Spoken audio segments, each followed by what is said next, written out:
तो यहाँ पर अगर आप देखोगे तो जो प्रॉब्लम है वो हमें कुछ इस तरीके से देखने के लिए मिल रही है, और इस प्रॉब्लम को हम कैसे सॉल्व करते हैं। हेलो दोस्तों, रिफिक्स इंडिया के यूट्यूब चैनल पे आपका फिर से स्वागत है। और आज की वीडियो में हम देखेंगे, हमारे पास यहाँ पर एक सिंगल कॉफ का पैनल है और इसमें जो प्रॉब्लम है, सबसे पहले मैं आपको प्रॉब्लम दिखा देता हूँ कि जो इसमें प्रॉब्लम आ रही है वो किस तरीके की आ रही है। तो यहाँ पर अगर आप देखोगे तो जो प्रॉब्लम है वो हमें कुछ इस तरीके से देखने के लिए मिल रही है, और इस प्रॉब्लम को हम कैसे सॉल्व करते हैं और इसको हम कैसे रिपेयर करेंगे, आज हम इस वीडियो में बात करेंगे। तो वीडियो को लास्ट तक जरूर देखना। अगर आप चैनल पे नए हो तो चैनल को सब्सक्राइब करो, जिससे आपको ऐसे रिलेटेड सॉल्यूशन वीडियो आपको मिलती रहेगी। तो यहाँ पर सबसे पहले अभी क्या करेंगे, हम इसकी जो बेसिक वोल्टेज होती है, इस बेसिक वोल्टेज को चेक करेंगे। तो यहाँ पर अभी हम इसको रखते हैं और यहाँ पर हम सेट को फिर से ऑन कर लेते हैं। और यहाँ पर हम सबसे पहले मल्टीमीटर को डीसी वोल्ट की रेंज पर सेट करेंगे, और डीसी वोल्ट की रेंज पर सेट करने के बाद यहाँ पर जो पैनल की आपकी बेसिक वोल्टेज होती है वो सभी वोल्टेज आपको चेक करना है। तो यहाँ पर मैं चेक कर लेता हूँ। तो इसको लगा लेते हैं यहाँ पर ग्राउंड, और ग्राउंड लगाने के बाद यहाँ पर चेक करते हैं। तो यहाँ पर अगर आप देखोगे तो जो 12 वोल्ट की सप्लाई है वो बिल्कुल परफेक्ट तरीके से हमें यहाँ पर देखने के लिए मिल रही है। और अगर आउटपुट पे चेक करते हैं फ्यूज़ के, तो यहाँ पर हमें आउटपुट में भी बिल्कुल परफेक्ट तरीके से यहाँ पर 12 वोल्ट की सप्लाई देखने के लिए मिल रही है। अब ये जो 12 वोल्ट की सप्लाई है, अगर आप यहाँ पर देखोगे तो ये हमारी DC टू DC IC है, और अगर इसको देखोगे तो ये हमारी एक टिकोन IC है, और यहाँ पर अगर आप देखोगे तो ये हमें यहाँ पर गामा IC देखने के लिए मिल रही है।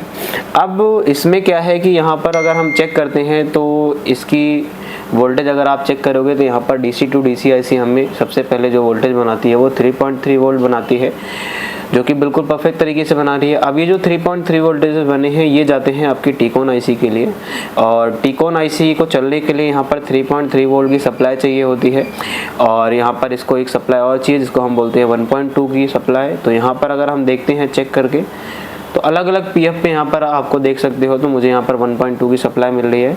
अब इसकी रिक्वायरमेंट पूरी होने के बाद ये जो टिकोन IC है ये क्या काम करती है, यहाँ से एक इनेबल सिग्नल देती है आपकी इस DC टू DC IC को, जो कि 3.3 वोल्ट के समथिंग रहते हैं। तो यहाँ पर अगर आप देखोगे तो 3.3 वोल्ट का एक इनेबल हमारी इस DC टू DC IC के लिए जा रहा है। और अगर हम रोम IC की पिन नंबर 8 पे 3.3 वोल्ट चेक करते हैं, तो यहाँ पर अगर आप देखोगे तो पिन नंबर 8 पे हमें यहाँ पर 3.3 वोल्टेज बिल्कुल परफेक्ट तरीके से मिल रहे हैं। अब इसमें 3.3 वोल्ट इनेबल आने के बाद इस IC का काम है अलग अलग वोल्टेज बूस्ट बनाना। जैसे कि अगर आप देखोगे तो यहाँ पर अगर मैं चेक करता हूँ तो यहाँ पर मुझे एक साइड पे यहाँ पर 12 वोल्ट की सप्लाई बिल्कुल परफेक्ट मिल रही है, और अगर डायोड के आउटपुट में चेक करूँगा तो मुझे यहाँ पर बूस्ट वोल्टेज मिलनी चाहिए। तो यहाँ पर अगर आप देखोगे तो मुझे यहाँ पर 15 वोल्टेज मिल रही है, जो कि हमारी ये AVDD की वोल्टेज है। AVDD वोल्टेज बनने के बाद इसमें हम चेक करेंगे VGH, VGL, HAVDD। तो यहाँ पर अगर हम चेक करते हैं तो यहाँ पर आप देखोगे हमें HAVDD वोल्टेज मिल रही है। अब यहाँ पर HAVDD वोल्टेज बनने के बाद यहाँ पर अगर आप देखोगे तो यहाँ पर हमें कुछ पॉइंट देखने के लिए मिल रहे हैं, और इसका नाम है यहाँ पर VGL। तो इस अगर VGL के पॉइंट पे चेक करता हूँ तो मुझे यहाँ पर -6 वोल्टेज यहाँ पर बिल्कुल परफेक्ट तरीके से मिल रही है। और यहाँ पर अगर हम आते हैं और यहाँ देखते हैं तो यहाँ पर देखोगे इसमें यहाँ पर लिखा हुआ है VGH। तो VGH वोल्टेज अगर हम चेक करते हैं तो यहाँ पर अगर आप देखोगे तो 23 वोल्टेज यहाँ पर बिल्कुल परफेक्ट तरीके से मिल रही है। और अगर हम इधर आते हैं तो इधर आप देखोगे एक पॉइंट और आता है जो कि हमारा है VGH-F, और इस VGH-F पे हमें VGS से ज़्यादा बूस्ट वोल्टेज मिलेगी। तो यहाँ पर अगर आप देखोगे तो VGH-F पे हमें 32 वोल्ट मिल रहे हैं, जबकि हमें यहाँ पर जो VGH वोल्टेज है उस पे हमें 23 वोल्टेज मिल रहे हैं। ये वोल्टेज ओके होने के बाद भी अगर आपके पैनल में उस तरीके की प्रॉब्लम आती है तो उसको कैसे सॉल्व करना है, तो आपको सबसे पहले क्या करना है, अपने सेट को बंद कर लेना है। और बंद करने के बाद अपना जो मीटर है उस मीटर में आपको कंटिन्यूटी रेंज पे यानी बजर रेंज पे लगाना है। देखो कई बार क्या होता है कि बजर रेंज जब आप लगाते हो तो बजर रेंज लगाने के बाद जब आप यहाँ पर चेक करते हो तो आपको सबसे पहले यहाँ पर टिकोन पे या PCB पे आपको शॉर्टिंग चेक करनी है, क्योंकि अगर कोई शॉर्टिंग होगी तब भी इस तरीके की आपकी जो प्रॉब्लम है वो मिल सकती है। तो यहाँ पर सबसे पहले हम शॉर्टिंग चेक करते हैं। तो शॉर्टिंग के लिए आप जितने भी यहाँ पर PF है आप उनको चेक कर सकते हो। और यहाँ पर अगर हम चेक कर रहे हैं तो क्या है, PF जो हमें शो हो रहा है, तो यहाँ पर ये BF बिल्कुल ओके कंडीशन में हमें देखने के लिए मिल रहे हैं। तो यहाँ पर आपके जितने भी ये PFs होते हैं इनको आपको सभी को बिल्कुल अच्छे तरीके से यहाँ पर चेक करना है।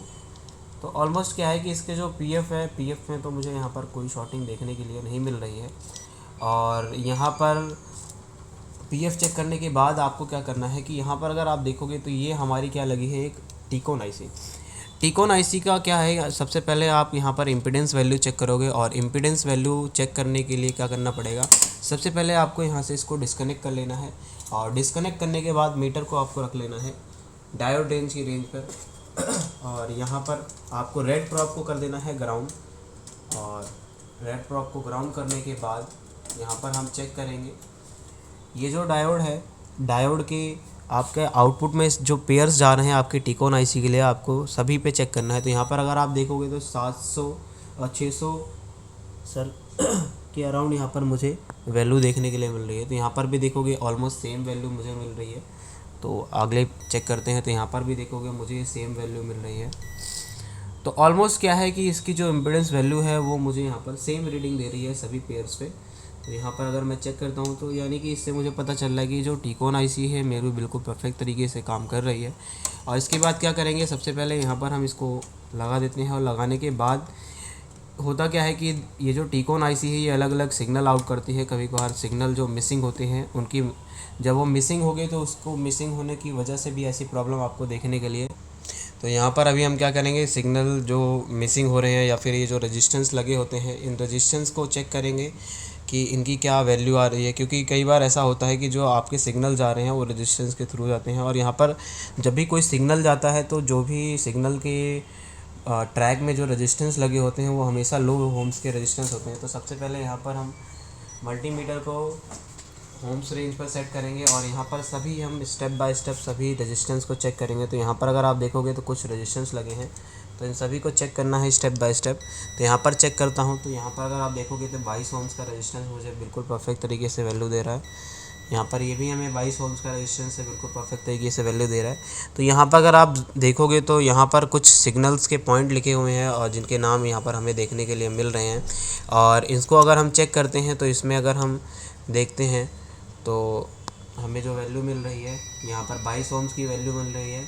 दूसरे रेजिस्टेंस को चेक करते हैं तो यहाँ पर ये भी 22 ओम्स का रेजिस्टेंस है। और अगर यहाँ पर तीसरे रेजिस्टेंस को चेक करते हैं तो यहाँ पर ये अभी हमें कोई भी वैल्यू नहीं दिखा रहा। और आगे अगर चेक करते हैं तो आगे यहाँ पर हमें 22 ओम्स का वैल्यू दे रहा है। और अगर आगे चेक करते हैं तो यहाँ पर ये भी हमें लो वैल्यू का है, यानी कि ऑलमोस्ट जो हमारी रेजिस्टेंस है वो ओके हैं। और यहाँ पर अगर आप देखोगे तो यहाँ पर अगर आप देखोगे तो ये जो आपकी रेजिस्टेंस है ये मुझे यहाँ पर कोई भी वैल्यू नहीं दे रही है। तो हो सकता है कि ये जो रेजिस्टेंस है ये हमें ओपन कंडीशन में अभी देखने के लिए मिल रही है। तो सबसे पहले अभी क्या करेंगे, इस रेजिस्टेंस को हम रिप्लेस करेंगे और रिप्लेस करने के बाद चेक करेंगे कि क्या हमारी जो कंडीशन रहती है। पर अगर आप देखोगे तो रेजिस्टेंस को मैंने चेंज कर दिया है। और रेजिस्टेंस चेंज करने के बाद यहाँ पर अगर इसकी वैल्यू चेक करता हूँ तो यहाँ पर मैंने जो रेजिस्टेंस यूज़ करी हो 10 ओम्स की रेजिस्टेंस यूज़ करी है। और रेजिस्टेंस लगाने के बाद अभी सबसे पहले क्या करेंगे, हम यहाँ पर पावर देंगे। और पावर देने के बाद हम सेट को चेक करेंगे कि हमारा जो सेट है उसकी क्या कंडीशन है। तो उसमें अभी इंडिकेटर आ गया है और इसको ऑन होने का थोड़ा सा हम वेट करते हैं।